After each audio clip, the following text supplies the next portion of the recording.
Hey, y'all, and welcome to the Quiet as Kept podcast. I'm your host, Shawnti Refuge, Master Certified Mental Health Coach, Mental Health Advocate, Keynote Speaker, and author of the best selling book, Quiet as Kept.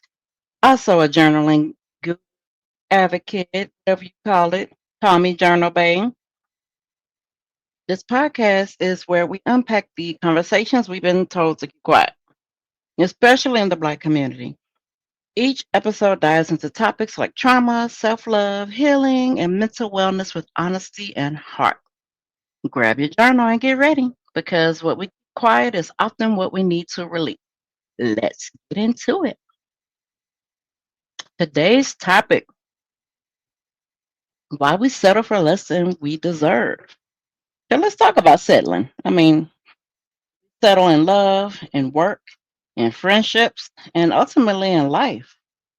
I know this one might hit hard because I've done it. I stayed in relationships that chipped away at my self worth. I remember one, two, three. I took jobs that barely paid me but drained the life out of me, and all because deep down I believed this was the best I could get. Does that sound familiar? In my book, Quiet as Kept, I wrote about how settling wasn't about laziness, it was about identity. Somewhere along the way, I learned that my needs were too much, that my dreams were too big, that my standards were unrealistic. And because of that, I shrank. I made myself small to fit in spaces that were never meant to hold the fullness of me. Does that sound familiar? According to Psychology Today, people often settle because they have a low sense of self worth, fear being alone, or grew up in environments where emotional needs were never prioritized. Settling becomes the norm, not the expectation. And when you don't believe you're worthy of more, you'll stop reaching for it altogether. So, for those of you who may not be aware, let me put you in on the signs that you're settling. This is about to get real for you. First, you make excuses for people's behavior constantly. Oh, I'm sorry. She's just like that. Oh, I'm sorry. They're like that. You know how they are. You feel drained, unfulfilled, or resentful more often than not. You're afraid to ask for more because you don't want to lose what little you already have. Who toes did I just tap dance on? I know it's somebody. And you tell yourself, it's fine when secretly you are aching for more. Now that I have put the cards on the table for you, now I'm going to tell you how to stop doing that. First, raise your standards, not your tolerance. Recognize your patterns, especially in how you were raised. It all comes back to self. Affirm your worth daily, out loud and on paper. Baby, you already know if you follow me, you already know the affirmations I'm about to say. These are my favorite ones. I am powerful. I am strong. I am worthy. I belong. You are more than welcome to take those affirmations and write them down. Say it to yourself out loud and say it with meaning, even if you don't even believe it the first time. Pretend like you do. Do it every day and you'll start believing it. Here are some journaling prompts for you. Where in my life have I been settling for less than I deserve? And only you can answer this. Where in my life have I been settling for less than I deserve? What do I truly have convinced myself too much? Hmm. What do I truly desire but have convinced myself too much? What would change if I believed I was worthy of more right now? Like for real, what would change? What would change if I believed I was worthy of more right now? A whole lot of stuff would change for you in a good way. So you take those journaling prompts and answer those and watch your answers. And while you're doing that, I have more Journal Bay Q&A questions. I am so excited that y'all are coming in with these questions. I really, really appreciate it. And If it weren't for you, I wouldn't have this segment because I want you to be free and feel safe to come to me with your questions so that I can answer them for you. So thank you. If anyone who wants to send in your questions, you can do so by DMing me at Shawnti Refuge Journals on Instagram, or you can email me directly, info@ShawntiRefugeJournals.com. So here is my question for today. How do I stop comparing my healing journey to everyone else's? Well, first of all, healing is not a race. It's not a competition, but y'all be on social media so much, it'll have y'all thinking everyone else is doing better or healing faster and living their best soft life while you still trying to get out of bed.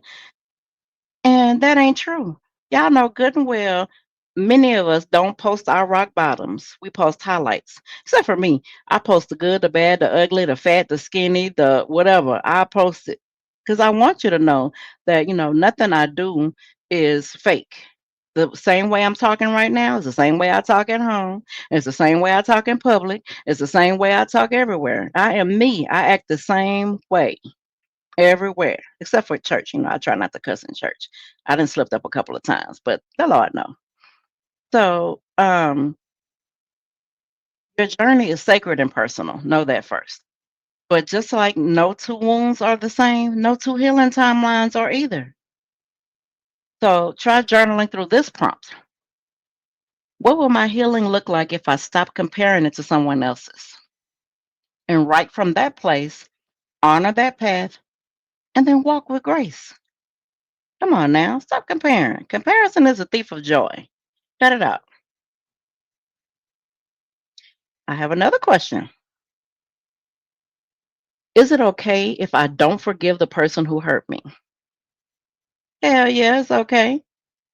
Let me say it again in case you didn't hear me. Yes, forgiveness is powerful. It's not always immediate. And it don't mean that you forget or go back to what hurt you. Sometimes forgiveness is just choosing not to carry the weight of it anymore. But let me tell you this now, just to be clear, you don't owe anyone your forgiveness just because they apologize or because the world told you that good people forgive. The only thing you owe yourself is your peace. If you are not ready to forgive, then journal it out. Say the thing out loud. Cry about it, yell, kick, and scream. Let your pain breathe. Healing can happen even when forgiveness hasn't. And when that day comes that you're ready to forgive, you'll do it. It's possible. Believe me. There was one person, and I talk about it in my book, Quiet as Kept, that, baby, I was prepared to spit on their grave when they die. Like, I would never forgive, ever. But, as the years passed, I learned that me not forgiving them, me holding on to that anger, wasn't affecting them, it was affecting me. So it came to a point where I had to journal this person's name and write out, I forgive you. And then it came to a point where I had to actually say the person's name and say, I forgive you. And I started feeling better. And yes, when a trigger comes up, you're going to have to forgive them all over again, even when they still can't stay in your guts to this day. So, yes, forgiveness is not for them, it's for you, baby. So, forgiving your time, you do not have to accept anyone's forgiveness. You don't have to forgive anyone just because they apologize immediately. Just do it on your timeline. Yes, I know life is short, blah, blah, blah, but be real about it. Be genuine. Don't do it just because it's the right thing to do.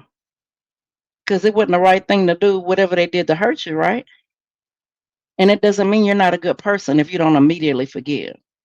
There's only one perfect person I know, and that's the Lord Jesus Christ, right? All right, so that is it for today's episode of the Quiet as Kept podcast. If I share something with that resonated with you, take a moment to journal about it. I'm not just pushing out these journal prompts for the hell of it. They mean something. Use them and share it with somebody who needs it. And both of y'all or all of y'all go to my website, ShawntiRefuge.com, for more tools, prompts, and coaching.